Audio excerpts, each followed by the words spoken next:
हम आखिरे देखनी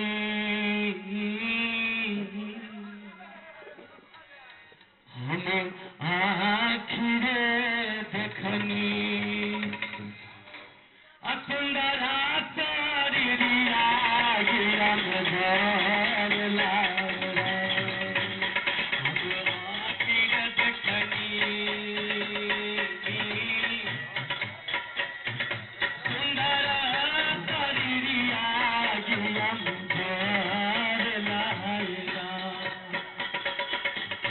एक दिन नदी के तीरे जाते रहनी धीरे धीरे एक दिन नदी के तीरे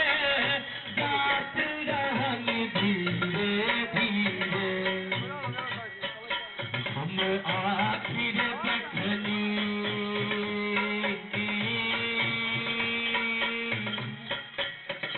सुंदरा शरीरिया गिरम घर लागे हम आखिर देखनी सुंदरा शरीरिया गिरम घर लागे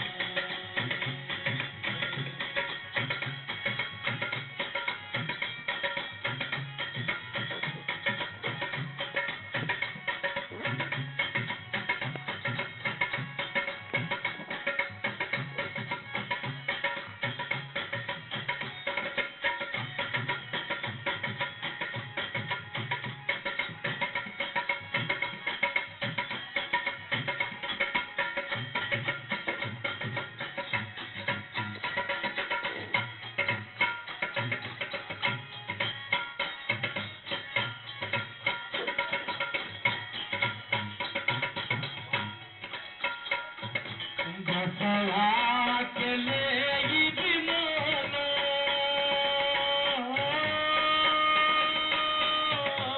संग आइल कारदाना बसवा के ले बिमोनो बसवा के ले बिमोनो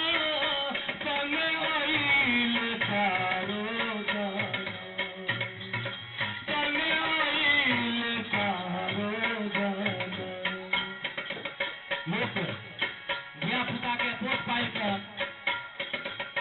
नहर करैया खोबे पियबैया जिंदगी देखे सवारैया ओकरा लेकिन भूला के बाद वह बच्चा ओहि माय बाप के मुँह में आगि लगबै छै तैं ई गीत के गाल है बच्चा